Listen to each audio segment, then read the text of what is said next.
Ta'ala says, Ya ayyuhalladhina amanu, you who believe, La ta'kulu amwalakum bainakum bil batil. Do not wrongfully consume each other's wealth. Illa an takuna tijaratan an taradim minkum. But trade by mutual consent. Unless that is mutually agreed upon economic trades. So let's just focus on this part of the verse. Allah subhanahu wa ta'ala says that you should not wrongfully consume each other's wealth. The idea of ripping off another person or shortchanging another person is mentioned several times throughout the Quran. It's such an important theme because it's one of the worst injustices that people can do. And it's an injustice that when somebody does it to you, it's very hard to overlook and forgive that.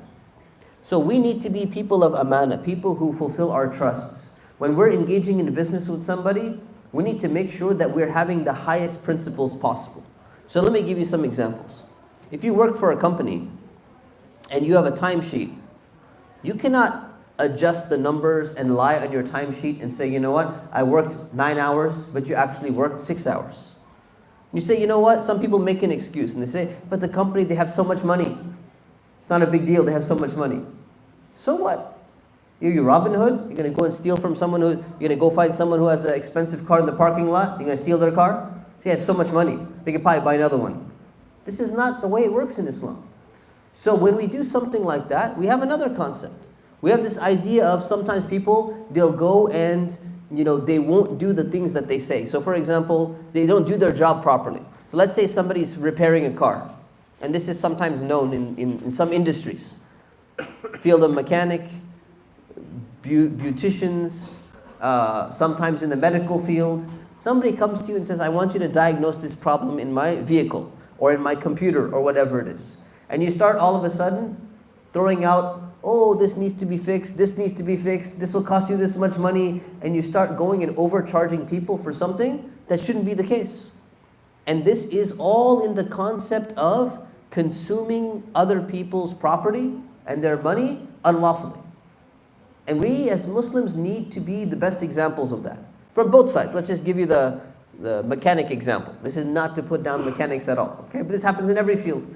You take your car to somebody, you have one problem, and then all of a sudden you find out somehow 2 other problems arose. And they may not have been there. So this is one problem. But on the flip side, then you have somebody who goes, takes their car to an honest mechanic, and they say, you know what, there's one problem over here. And what will they do? Say, you know what, I'm not going to pay you $300 for that. You're my Muslim brother. To hook me up with the special Muslim discount. It should be, I'm going to name the lowest price that I can give. And then when they fix it and everything is done, like for example, there's a brother who works in our community, he fixes pools. Goes out to different brothers' homes. And he fixes pools, you know what I'm talking about. And he did it for Muslims at cost. He did not even make any money from them. And when he goes and he gets them all the devices and fixes up everything, he says, I'm only charging you for the supplies that I had to go and get to put in your pool. The whole thing is for free, brother. What does the brother do? The brother doesn't even give him the money for the supplies that he got.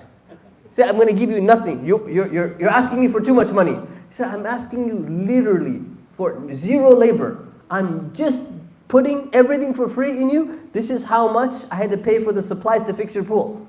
I'm not going to pay it. SubhanAllah. So sometimes you do people a favor. Sometimes you're being nice to someone and they'll rip you off. And what we need to do is 2 things. Number 1, as Muslims, we are supposed to be the most honest people on the face of this earth. Nobody should be more honest and upright than we are. And in fact, Muslims were known to be so upright in the past. Many countries, many regions accepted Islam. There's never been a single army that set foot in that area. They saw the Muslims were so honest in their business, they said, we want to learn more about this. What's going on? These people, they pray and they're honest. What's going on? Their prayer is somehow connected to their honesty. We want to learn about Islam. They became Muslim. The second thing is that if you've encountered a trauma, someone has done something to you, do not generalize and say, all Muslims are like that. All Latinos are like that. All Singaporeans are like that. Just because one or two people you've met them like that doesn't make all of them to be the same way. So be careful of generalizing. You're going to have to trust some people at some point in your life. So if this has happened to you, make sure you don't allow that trauma to disrupt your relationships and your ability to function in this world. May Allah subhanahu wa ta'ala cure our hearts, and may Allah subhanahu wa ta'ala make us among the most just and upright people in the world. Ameen. Wa sallallahu ala sayyidina Muhammad wa ala alihi wa sahbihi wa sallam. Assalamu alaikum wa rahmatullah. Quick announcement.